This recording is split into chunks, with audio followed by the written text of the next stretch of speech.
Okay.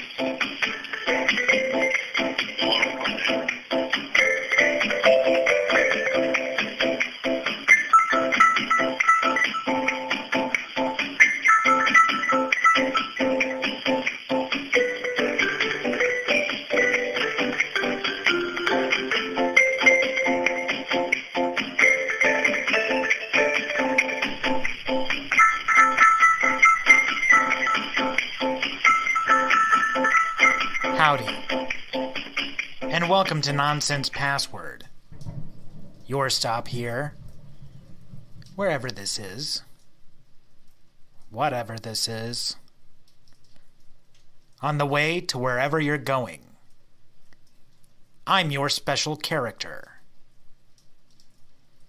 This is the 0th episode, meaning you are here, at the beginning, the foundation, below the ground floor. It's unlikely any of us will get rich, but now we will forever be cool. And that means all of us.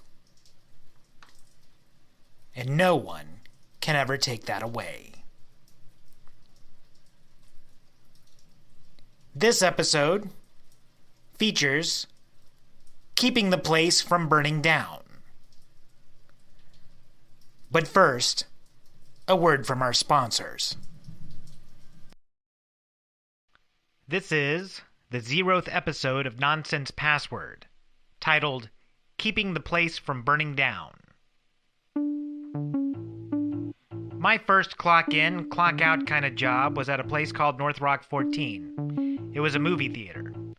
It was on the east side of the biggest city around, and being a country boy, I had to drive about an hour to get there. I was still a teenager, I was still in high school, and so generally my hours were after school and on the weekends, and that could make for long days for a kid like me, but whatever. I was pretty much an insomniac, and I needed some grip, and I wanted to work in a movie theater. One of the perks for working there is that when you weren't on the clock, you could hang out and watch as many movies as you wanted for free. And I loved movies, so that sounded about as good as it gets to me.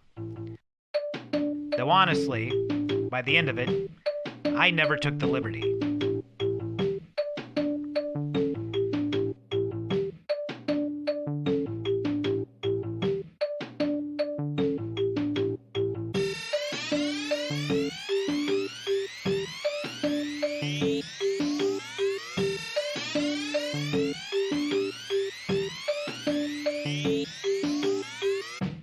Now I didn't get a job as a projectionist, which is what I wanted to do.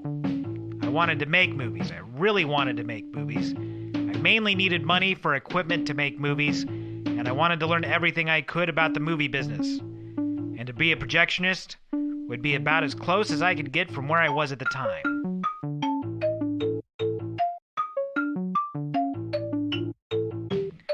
I might as well have been a million miles from Hollywood, and I had no desire to go there anyway. To me, that's where artists went to die. So I had to learn what I could where I was, which actually now, if I had, all that I would have learned then, by now, would be rendered totally obsolete and irrelevant outside of historical curiosity. Like all things, due to the passage of time. But at that time, out of the gate, that's what I wanted to do.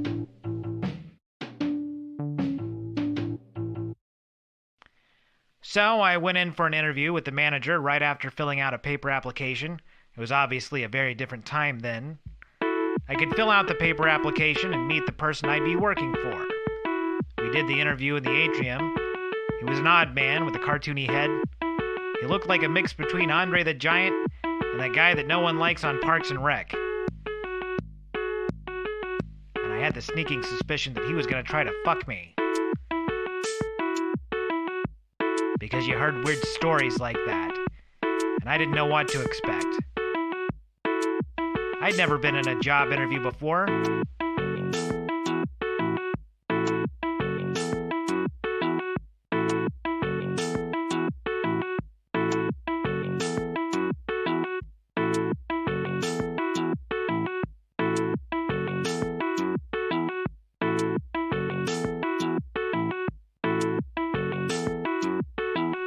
but he didn't try. Overall, he was a perfect gentleman. I applied to be a projectionist, but there was no reason for them to give that kind of responsibility to me, to some kid from the country they never met. The responsibility of actually showing the damned movies and making them look good. I had absolutely no experience at all. No way in to being a projectionist. So it was something I'd have to work up to, he said. And it made sense. They had no idea who I was.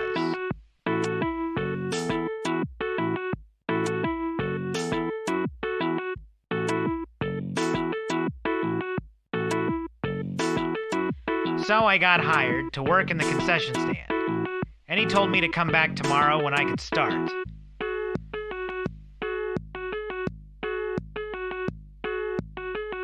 That first night there, I was just training. They stuck me with a kid who was a little older than me. He was kind of a middle manager. I think his name was John. White and scrawny, short brown hair. He showed discipline. But there was something about him that seemed a bit ornery, which made me like him. He showed me the ropes back there in the concession stand, and we were back there in our red vests and black slacks, by the popcorn machines and the pop machines and the registers, and the slippery tile floors covered in grease and spilled drinks and God knows what. And it was a little overwhelming to me. I'd never worked in a concession stand before, and in a theater there are all these lulls and rushes, and I had no feel for the pulse of the place yet.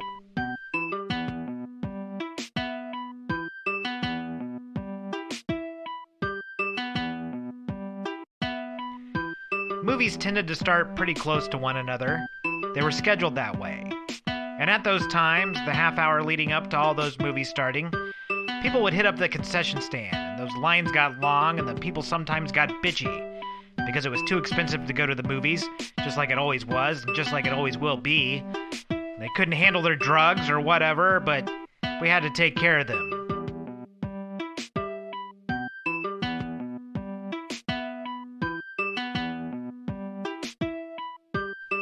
And then they would go into the movies, and while the movies were playing, you'd get a few people to trickle out here and there, come out for more popcorn or milk duds or another gallon of soda to spill onto the sticky rubber floor, where it flowed down a cascade and dried to glue innocent bystanding strangers to it as they were merely trying to get to their seats or whatever later. Maybe they'd get some candy or something, but not a whole lot of action in those times.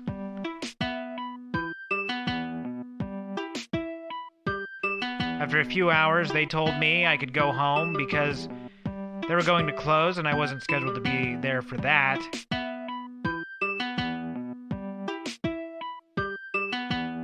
I was just training. So I just left and drove off that night back home. And I was supposed to come back tomorrow night.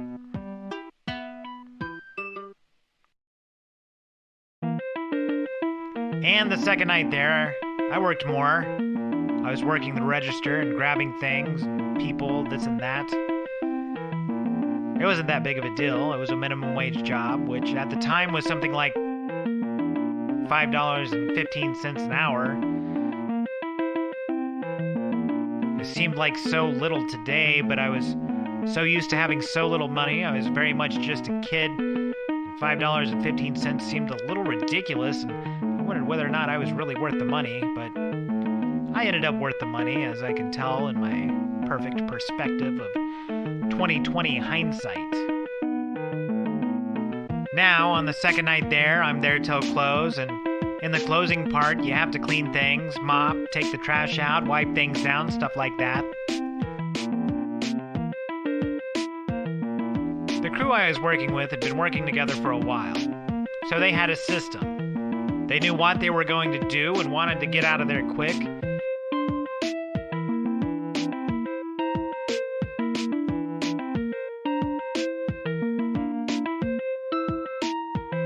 And they figured with me being so green, me being there would be a liability, so the best thing for me to do was to stay the hell out of the way.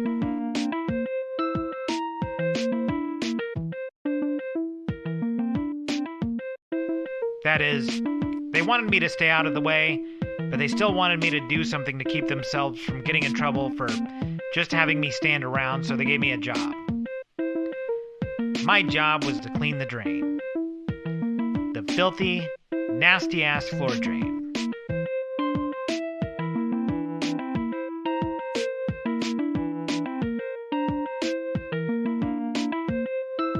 I didn't think too much of it, but it was pretty gross.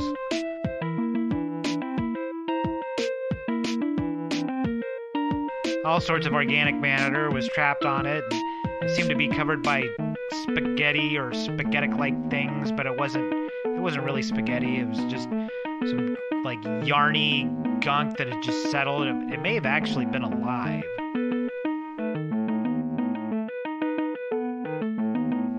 But I said, okay, I'll clean the drain. But first I'm gonna take a break.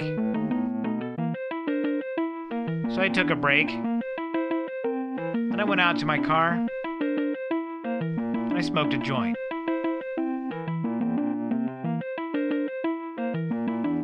And the grass back then wasn't like it is now, but I still got really high. I smoked a whole joint by myself, and I was new to smoking weed, but I was persistent. So I came back inside. No one seemed to notice or care that I was high, and I remembered my job was to clean the drain. So I asked for some gloves, and I got some, and I went to it. I wasn't familiar with their standards at all. I didn't know what they were expecting. So, in a hypnotic trance, I took this drain out. I found a little screwdriver and I used it to pop the drain out of the floor, and I took it apart. And I got a little paranoid I wouldn't be able to put it back together. And I could feel confusion and a little tension from the others in the red vests as they watched me, and I felt them watching me, but I didn't care. I had to focus because I was unfamiliar with the drain, and it wasn't my drain, so I couldn't afford to fuck it up. I sort of wondered if I was doing something wrong. But I was told to do it, and I just figured should keep going unless someone stopped me. And I heard one ask the other, "What's he doing?" about me. And John answered them, "Cleaning the drain." And no one stopped me, so I just kept going until I was done. I found a little brush, and I cleaned that drain till it looked new. Brand spanking new, except for some wear that I couldn't do anything about. But I put it back together right, and I put it back in the floor.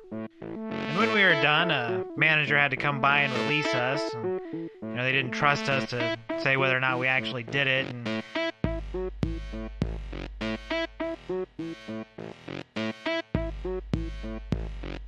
a bunch of lying, lazy kids like us. And they had me waiting in the back with a couple of the others during the inspection as we waited to be released to go home. And I heard the manager say, and it was one that didn't hire me.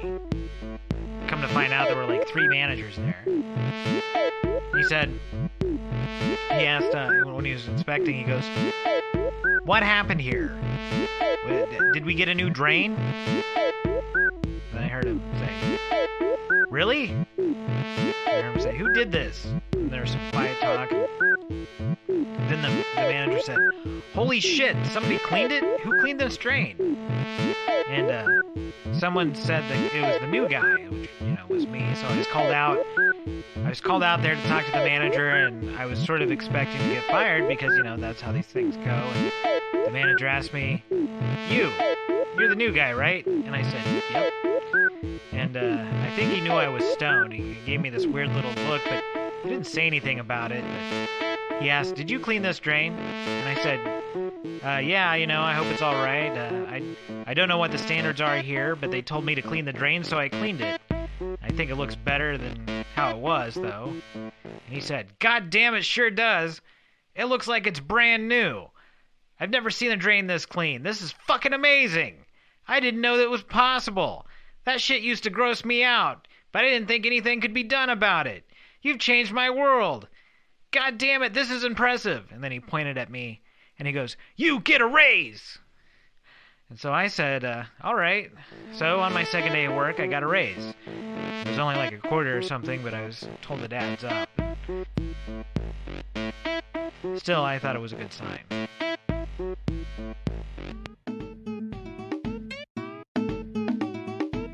Then, after that, it seems like it was the next day, but it may have been a few days later. I go through all these rushes and everything, and I really only remember 2 customers. One was a bald man who just hung out there all the time. He was lonely and bald and portly and, you know, the type. He was just there and he watched movies all the time. We'd just hang out at the concession stand during the lulls sometimes if he was bored, you know, because he'd seen the same movie 10 times.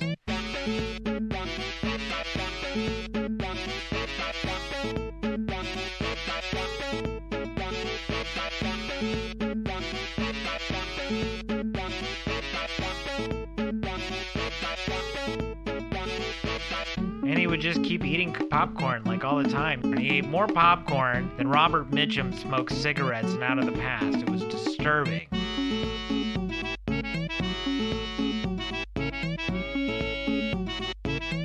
was strange and impulsive, but he was friendly and ultimately pretty sad.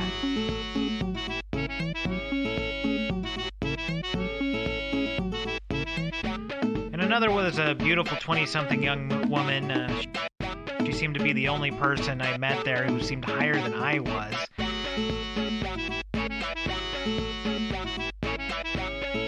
And the new quarters had just come out, and she was trying to buy something for 50 cents, so she gave me one of those new quarters, and I waited a moment, and she didn't give me another quarter, so I asked her if she had another one, because 50 cents, not a quarter. She said, no, you owe me 50 cents. And she took the quarter back as I held it. She was like holding my hand, and she pointed at the letters on the quarter, and she said, see, that there is $0.25. I said, right, it's $0.25. 4 quarters make $1. $0.25 is 1/4 of $1. It's a quarter.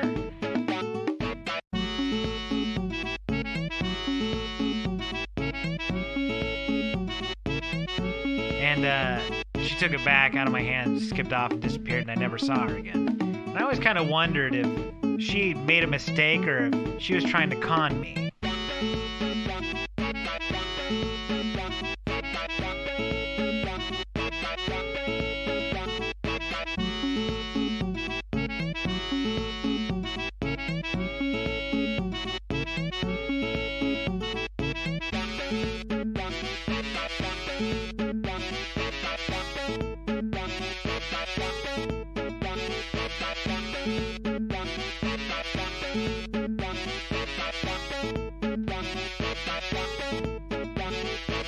But I remember a night, not too long after that first movie.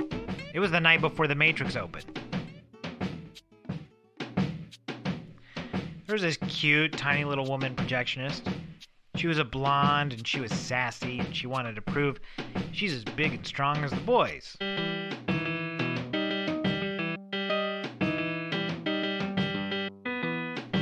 So we get The Matrix. And back then, movies and movie theaters were still projected on film, instead of digitally like they are today. And when you get a film from the distributor at a first-run movie house like this was, it came in on one giant spool of about 12 feet or so wide. And the night before it opens, whatever movie it is, the projectionists take this giant spool to a screen, carrying this big bastard by hand, and screen it and break it down on 4 or 5 normal-sized reels. Which makes the whole thing a lot more manageable as time goes on.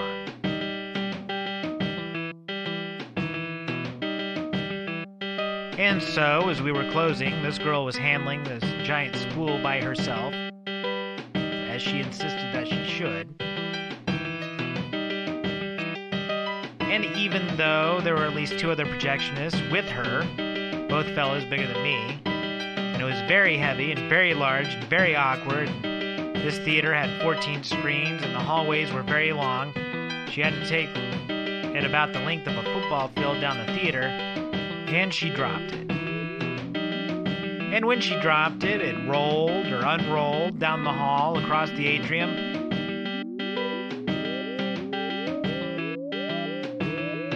and it totally unraveled.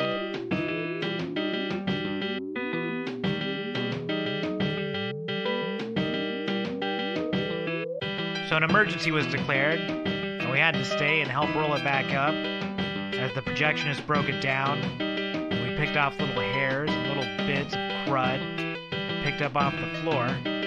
Careful to not scratch the film. Scratch it and make it worse. I think she ended up fired. I don't remember seeing her after that.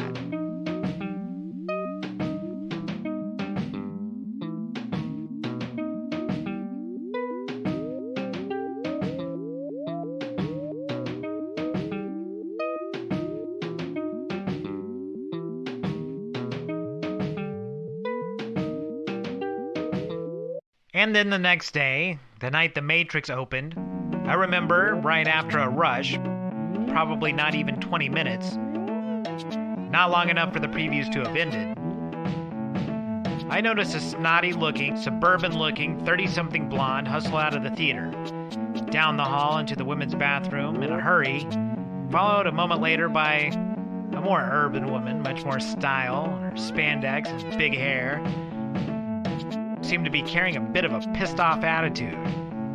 She was probably also in her 30s too, but I don't know in either case. I don't know either of them. I never saw either of them before that night or since.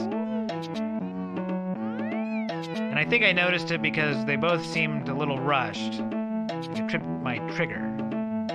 To me, it seemed like they knew each other somehow, and maybe they were going to the bathroom together, as women are said to do, and she was just catching up.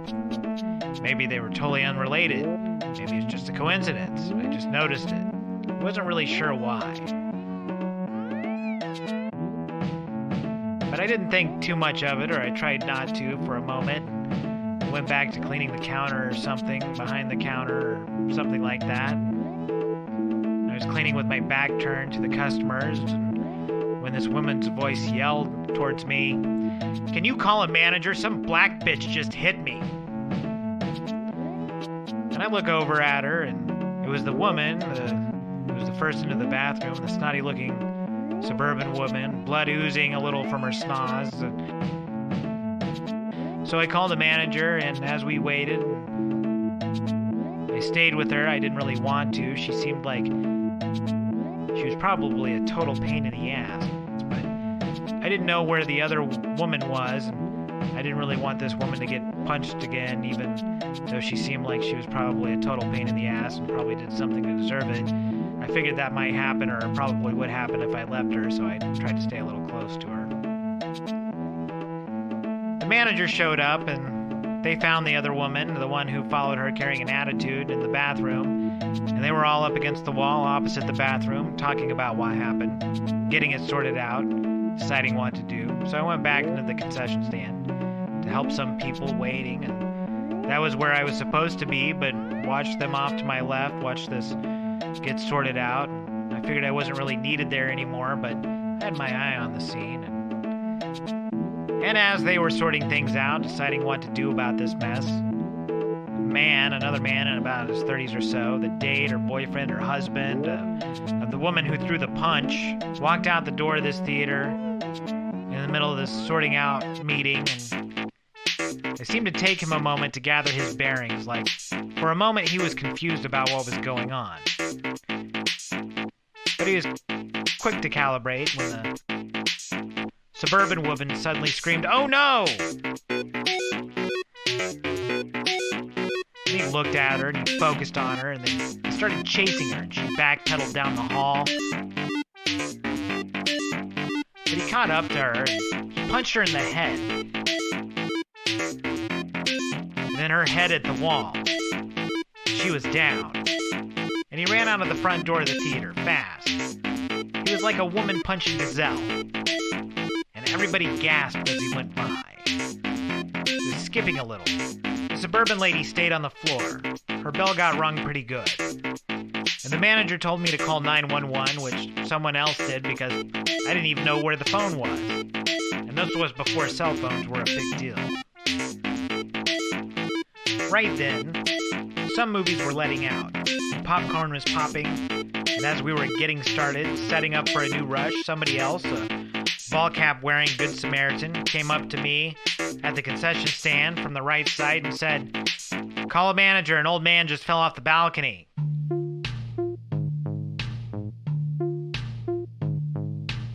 Balconies were the new trend of the theaters there. Stadium seating was all the rage. And in the dark, a poor old man forgot or misjudged or fell over the rail about 10 feet. So I called the manager and called him over, and he was like, "Damn, really? Now? What's happening?" And he hustled away and from the hurt Suburban, and we went to check it out real quick. And the old man was fine. He was just embarrassed and demanded for us not to call an ambulance. He insisted. He still hadn't gotten up yet, but he didn't seem to have a scratch on him and just a bouncing baby, so the manager left him alone after the old man explained that he's a World War II vet, and I think he had him sign something, and he told me that we probably should have called an ambulance, but there's too much going on, so don't tell anyone. I said the poor old man seemed fine, which he did seem fine. And it was all fine and good, and so I went back behind the concession stand.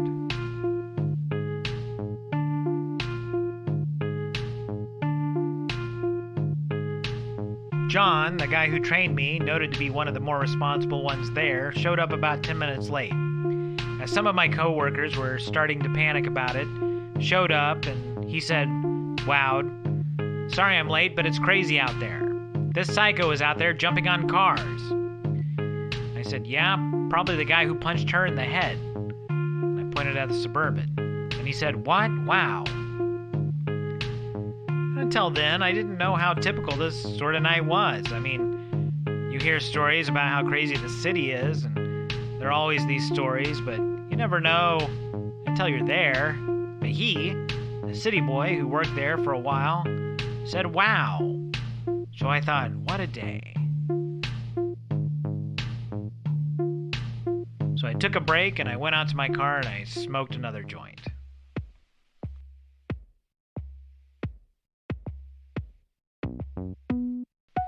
And then the rush goes through, and it was big and inebriated for the late show of The Matrix and its opening night.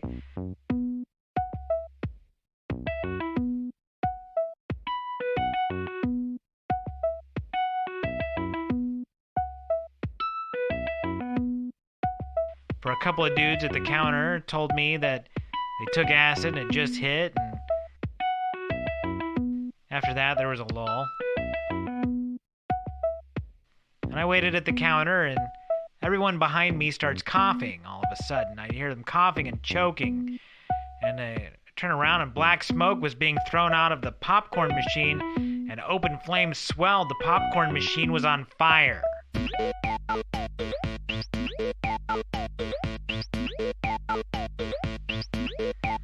turn around, and everyone I work with is on the ground, crawling for the exits. A nerdy red vest wearer looked up at me behind his glasses and blinked at me. I think he was trying to tell me to get the hell out of there, but was too freaked out to actually say anything, and he just kept crawling away.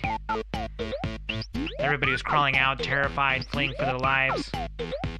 And I worried that the theater was going to burn down and that people would die, and I'd never be a projectionist, and I'd never have the chance to watch free movies, as I never did anyway.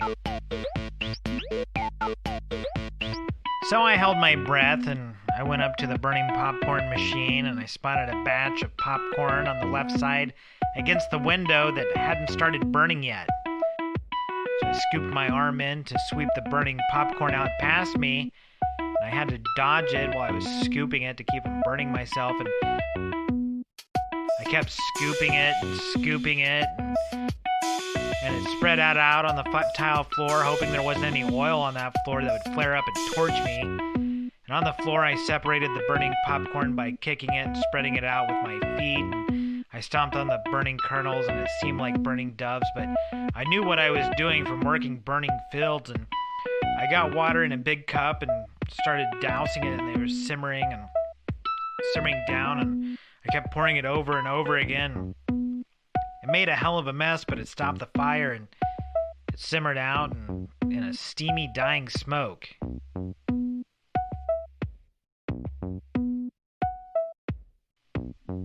Yet another manager witnessed it.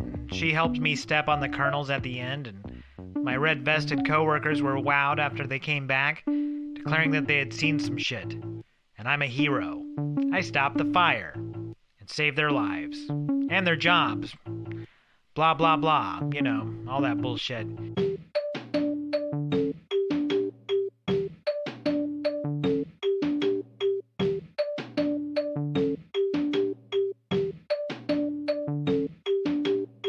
And the managers called me into their office, where I figured I'd be fired because I heard stories like that. Employees doing good things and being fired for it because of insurance bullshit. I knew damn well by then insurance was fucking up the free world, and that's my luck anyway, and I was ready for it because that's what happens, and I'm fine with it, whatever. I wanted to be a projectionist anyway.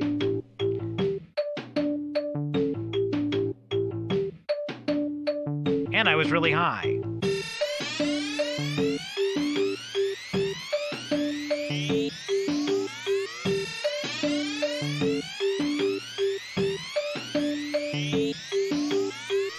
So I go in there, this little manager's office, and there were 3 managers, and the one who was there that night, the one who gave me the raise, and the one who helped me stomp on the kernels, and the one there said to me, "So," he says, "you're the one that cleaned the drain the other day, and now it looks brand new, is that right?"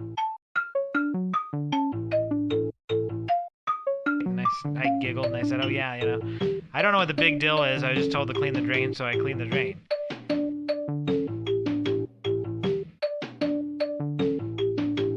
And then he said, "And now you saved the theater from burning down.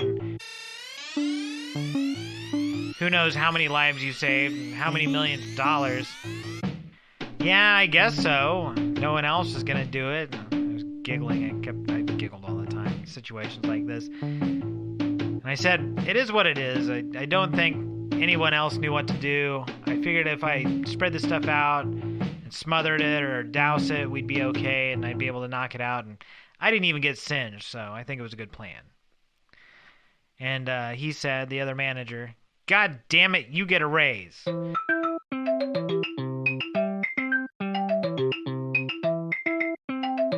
I said, "Another one?" And he said, "Yes."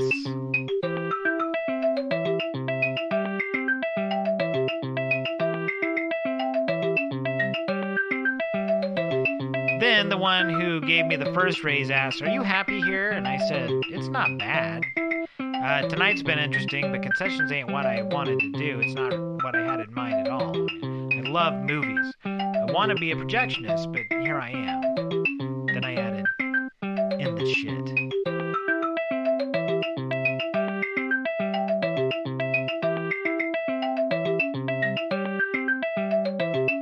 It was a Nom reference. I made a Nom reference. I giggled at it. I've always been really funny. "We'll remember that," said the one who helped me. "We'll remember you. Maybe soon," the other manager, the one who'd been working that all night, said to me, and added, "We might have an opening there soon." And the managers looked at each other and nodded, like they had somebody in mind that they're going to get rid of. And I asked if I could go, and they said yes. And I said, "I'm going to take a break," and they said, "Fine, you know, and please do." And I walked past my coworkers on the way out to my car, and they smiled at me, and I went out and smoked another joint. So after that, I lasted about another week in concessions. Nothing interesting happened, so I got really bored. I got really, really bored. Nothing interesting happened. That night, it spoiled me with drama.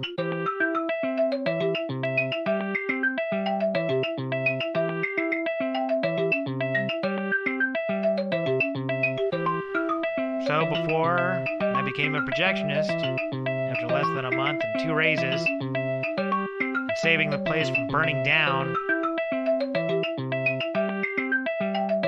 I said, "I'm sorry, I just can't do this anymore. It's not as exciting as it once was."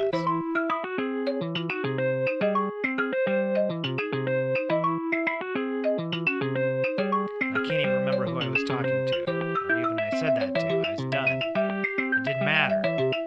I was holding my red vest like it was roadkill. Nothing could keep me from leaving that night.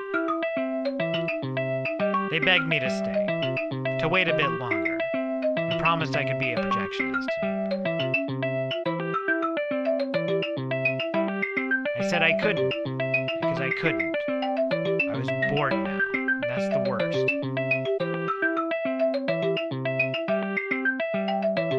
Being bored is worse than death.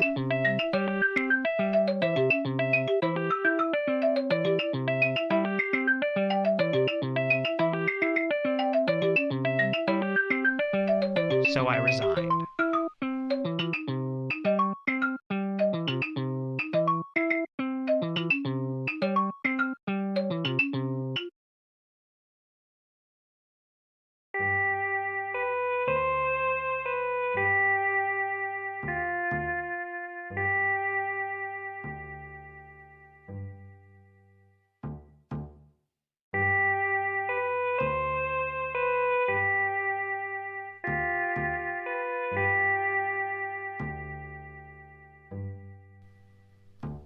Sorry, thanks. And congratulations for joining us on episode 0 of Nonsense Password. Whatever it was, wherever this is, add a short stop on the way to wherever it is you're going. I'm your special character, and the next episode will be available wherever, whenever I get around to it.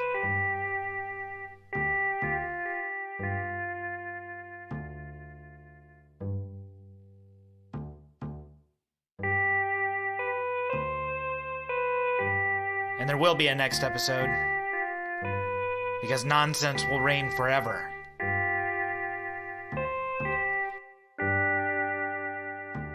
Until then, follow me and the show on Twitter at nonsense_PW.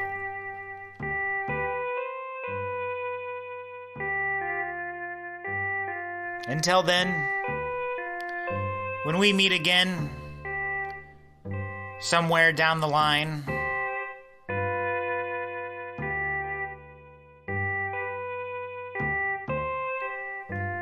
you'll figure it out.